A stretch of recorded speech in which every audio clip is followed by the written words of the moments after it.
If we haven't met before, my name is Ashley, and I'm one of the pastors here, and it is my privilege to welcome you to week 2 of Making Moves. Tell your neighbor, we're making moves. We're making moves. If today is your first time here, we consider you our VIP, and we want to honor you today. Let's give it up for all the first-time guests in the house. We love that you are making a move today to come to church, and we would love to connect with you. We have a gift out our back doors. There's a tent you'll see where we've got some team members who would love to meet you and give you a gift just to say thanks for being here today. If you're watching online, you can go ahead and click the link in the description, and we'd love to connect with you as well. Let's give it up one more time for all our VIPs.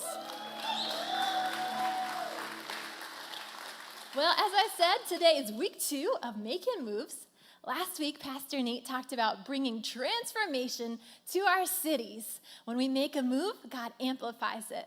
When we make a move, God multiplies it. Such a good message. If you didn't get to listen to it, go back and listen to it online. Pastor Nate and Sarah are out of town today, and we miss them, but when they go away, it's a great opportunity to honor them and to not take for granted what we have. Pastor Nate took our staff team to a conference last month outside of New York City, and there were pastors and leaders from all over the Northeast. And it was a really good conference. Our team got a lot out of it. But the biggest thing that we got out of it was just the leadership that Pastor Nate brings to this church. So while so many of the leaders there were talking about, how they're just maintaining their church, during COVID, I love that we've been making moves this whole time. We've been moving forward. We've been doing free deliveries. We've been building God's church, and it's so biblical and it's so healthy, and that doesn't happen without leadership. I'm so very thankful for our lead pastor. Let's give it up for him one more time. Today's message is called It's Time to Move. Yard sale season is upon us. Raise your hand if you are a yard sailor. Maybe you like to go to thrift shops. Okay. When I was a kid, my parents would take us to yard sales all the time. I'm talking like every weekend. And I was a really big germaphobe, so I kind of hated it. I didn't want to touch anything because you don't know where it's been before it got on that table. And so whenever I would look at something, I would make my little sister pick it up for me. I'd be like, that Care Bear is really cute. Can you pick it up? No, thank you. Just put it back. How about that Barbie? I'll take that Barbie. Go ahead and take it, and I'll pay for it. And then I would take it home and disinfect it because germaphobe, But now I can appreciate that my parents were looking for treasures at their yard sales. I was reading an article the other day about a guy who went to a yard sale, and he bought something. It was like a rolled up piece of parchment paper. He got it home. He unrolled it. He's like, wow, this is cool. It's the Declaration of Independence. He's like, America, I love our country. I'm going to hang that up in my garage. And that's what he did.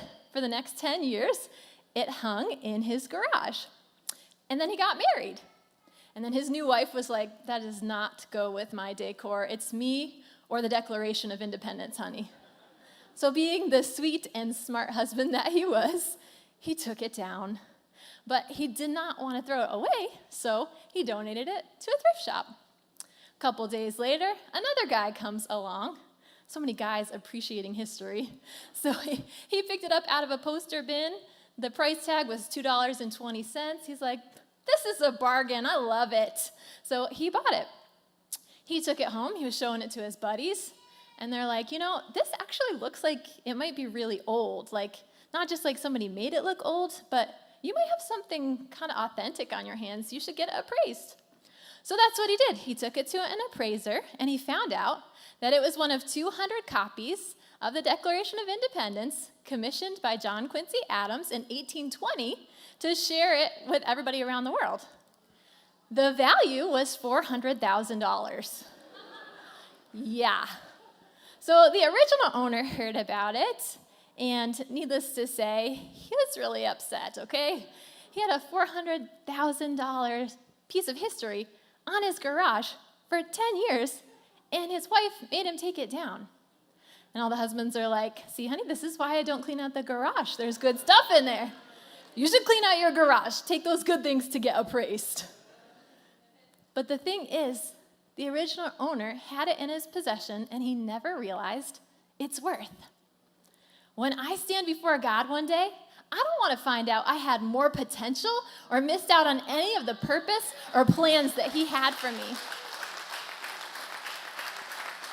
Every moment that he's given us matters, and now is the time to make a move with it. Are we maximizing our moments, or are we maxed out before the morning begins?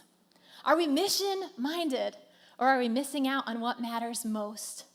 Are we making the day count, or are we counting down until the end of the day? In order to get the most out of our time, we're going to look at God's original plan for our lives from when he created the world. We're going to go all the way to the book of Genesis. In the first chapter, he says, on day 1, God created light and darkness, and it was day and it was night, and he said it was good. On day 2, God created the heavens, and it was good. On day 3, God created the earth, and it was good. You guys are smart. On day 4, God created the stars and planets, and he said it was good. On day 5, he created fish and birds. He blessed them and said it was good.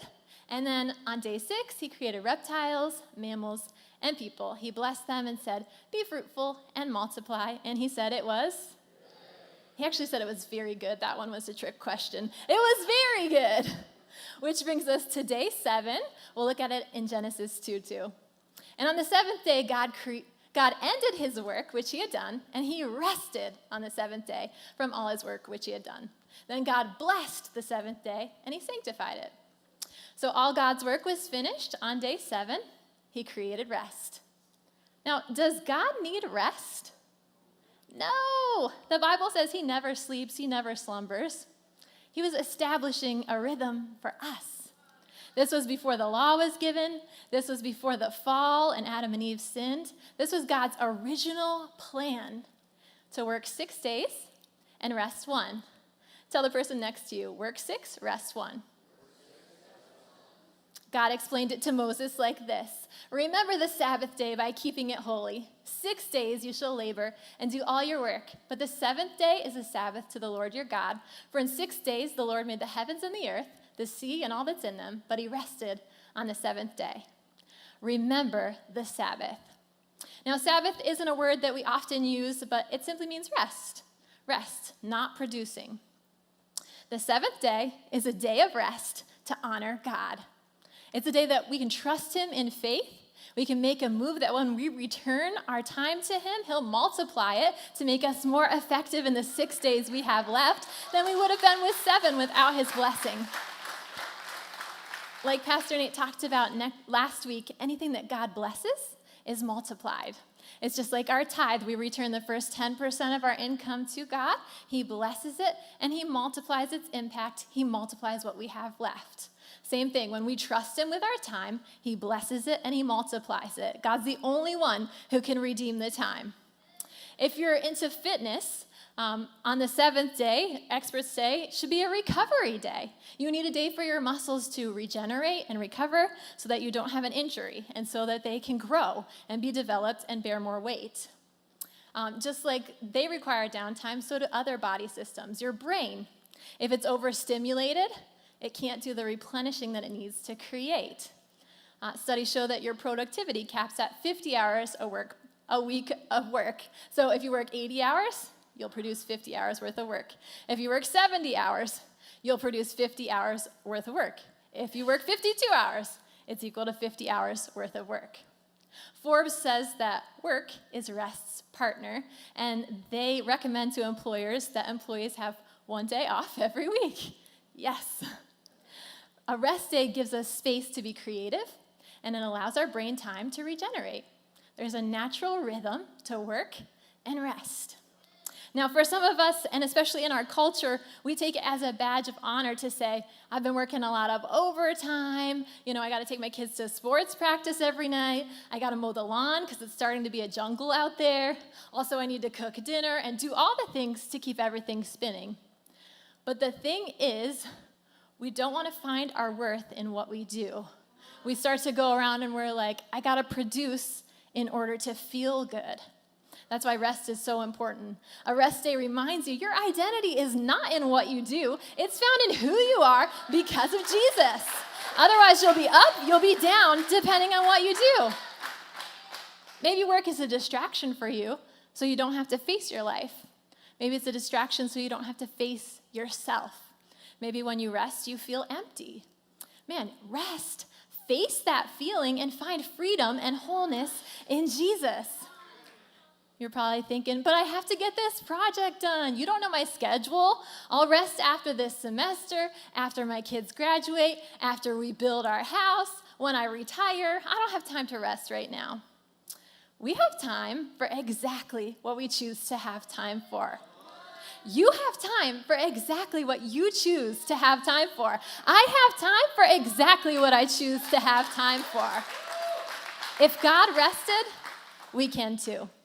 I know you're busy, but do you have more to do than God does? He's working even when you're sleeping, the Bible says. The Sabbath is a gift to us. In Mark 2:27, Jesus says, the Sabbath was made for man, not man for the Sabbath. It's a gift.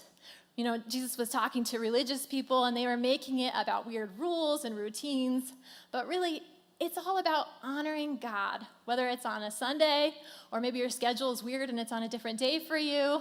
It's about getting to spend time with God, not having to. It's a gift that we enjoy. You don't have to wait for vacation to rest. You're given one vacation day out of every 7 every week. I get 52 vacation days a year, and so do you. So what do we do on our day of rest?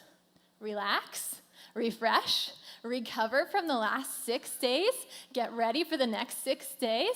It's a rhythm. Rest is not Netflix. Rest is not Netflix. Last March, my husband and I binge-watched Tiger King. Anybody watch that? I had a lot of regrets after that. Okay, you guys, I can never get those hours of my life back. It left me feeling like a zombie, not filled up. It left me drained. TV is not bad, but it's a distraction. The best rest is active rest. It's doing things that fill you, it's delighting in God, and it's coming to church. Psalm 92 says, those who are planted in the house of the Lord flourish in the courts of our God. They shall still bear fruit in old age. They shall be fresh and flourishing. Being planted refreshes you. It refills you. It gives you purpose, even in old age. It sets up your week. It gives you handles to thrive in your world. It propels you into your purpose. I was talking to somebody a couple weeks ago, and they had missed church for like a month. And, you know, just life things. And they're like, I feel like I haven't been here in years. I've been missing out. Yes, get to the house of the Lord. You are flourished. You refresh when you come here. You get filled up. Don't miss out on it. Don't miss out on what God has for you. Coming to church is just the start to being planted. Then we take steps and we make moves. We trust in Jesus. Last experience, 2 people trusted in Jesus. So incredible. We go public with our faith through baptism. We check out Hope 101 and see what our next steps are. We serve out of rest on an impact team. Reached people, reach people, found people, find people, saved people, serve people. When you lose your life, you find it. When you seek Him first, everything else is given to you. When you refresh others, you're refreshed. Throw yourself into the work of the Master because nothing that you do for Him is in vain. Nothing. It's time to move, people of hope. Now is the time to bring hope to our city. Now is the time to bring hope to our generation. Now is the time to rise. Jesus says the fields are ripe for the harvest. We're equipped. We're gifted. We're empowered. We're born for this. All we have to do is make a move. Come on. God is moving in this place. Every week we see people saved. We see people baptized. We see people set free. People are on the other side waiting for us to make moves. Don't be like the guy with the Declaration of Independence on his wall for 10 years, missing out on potential that was right in front of him. The best rest is active rest. We serve out of rest. That's one of our core values here at Hope. And it means we're productive on the outside because of the rest we have internally with Jesus. We serve out of rest.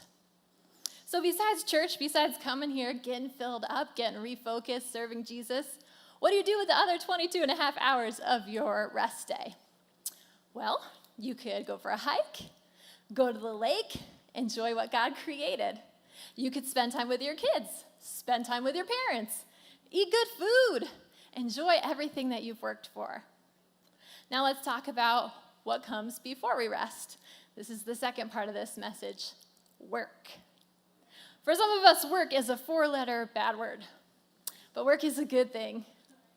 Genesis says that God worked 6 days and then he rested. We work 6, rest 1. Rest comes after work. We work, rest, repeat. Work, rest. It's a rhythm. It's like in music. You have music notes, and then you have a rest, a pause in the music. Without music notes, there's nothing to pause from. Maybe for us, maybe for you, that's 5 days you work at your job. 1 day you work at home on all your house stuff, and 1 day you rest. From the beginning, we were created to work. Genesis 2:15 says, God took the man and set him down in the Garden of Eden to work the ground and keep it in order. God's original plan from the beginning was for us to work. Adam was given an assignment. He was created in God's image to represent God on the earth. And like Adam, each of us has been given an assignment, and our work is good. It gives our life purpose. During the pandemic, anxiety and depression went from 11% nationally to 42% because people were out of work. Maybe they were working from home, but we started to lose our purpose. During the recession in 2007 and 2008, for every 1% unemployment went up, suicide went up 1.6%. Even in retirement, people who find purpose live longer than those who retire just to rest. We don't just work to make a living. Our work makes life worth living. We don't just work to make a living. Our work makes life worth living. That doesn't mean we find our identity in our work. We find our purpose in it.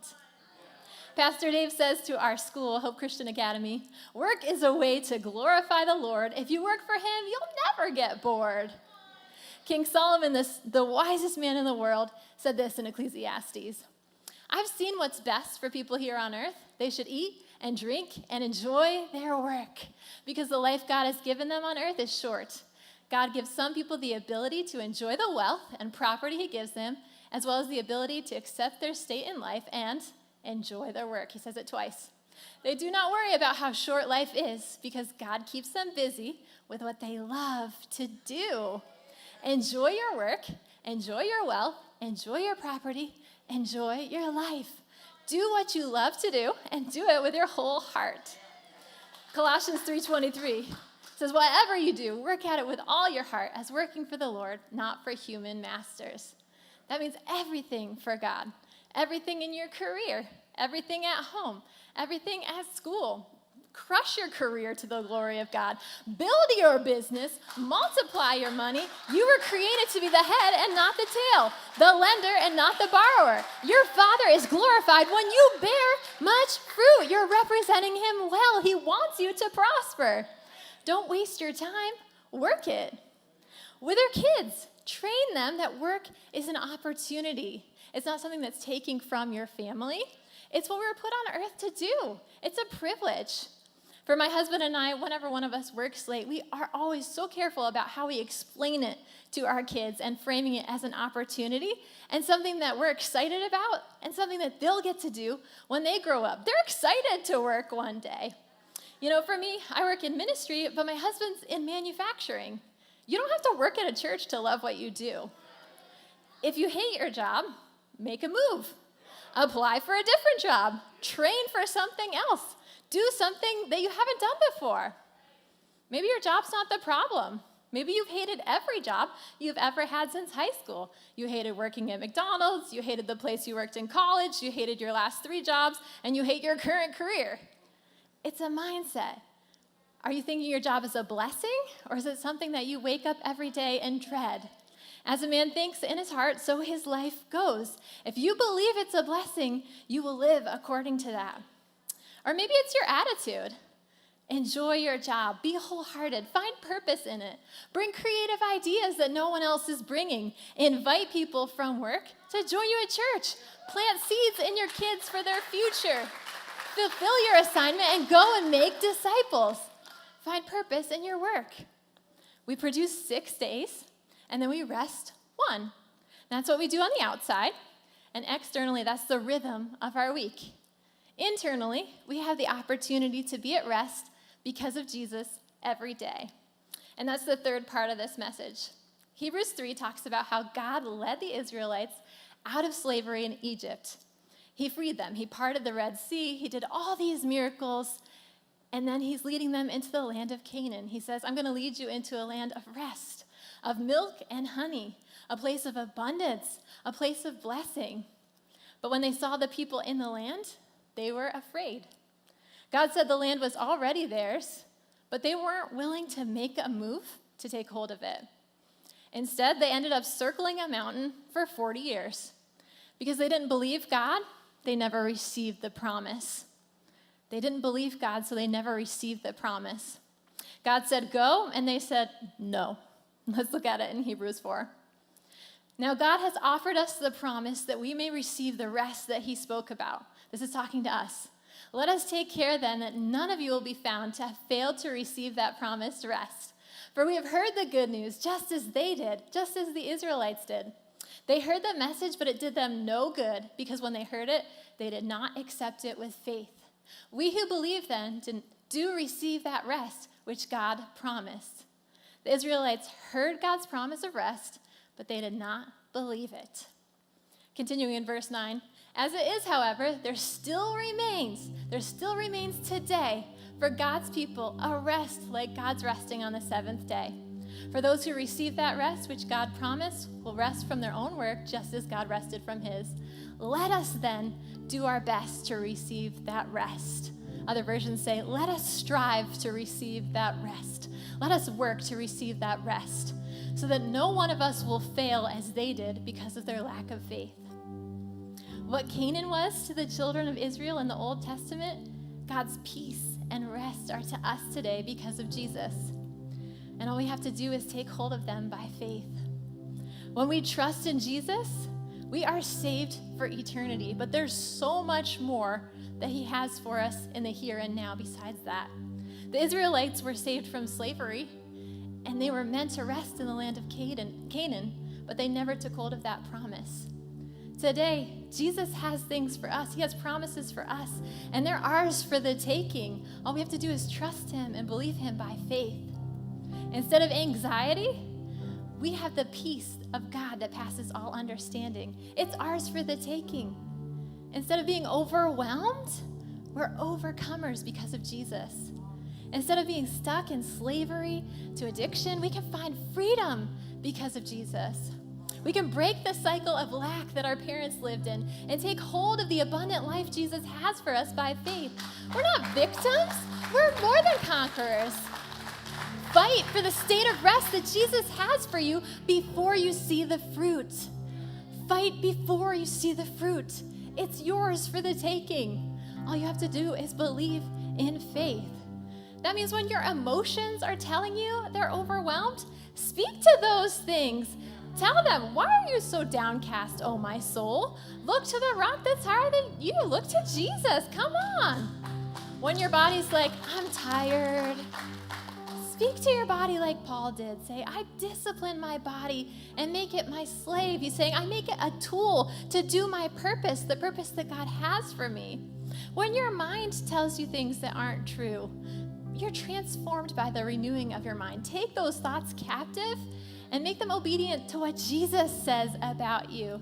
We believe first in faith, and then we receive the promises that he has for us. The Israelites kept circling the same mountain of unbelief. What mountains are you circling today? It's time to move forward in faith. Hey, thanks for watching. Go ahead and like this video, share it with your friends. Make sure you subscribe to this channel so you don't miss a single video or live stream. And hey, don't forget, you can join us live every Sunday right here at 9 and 11. Thanks again for watching.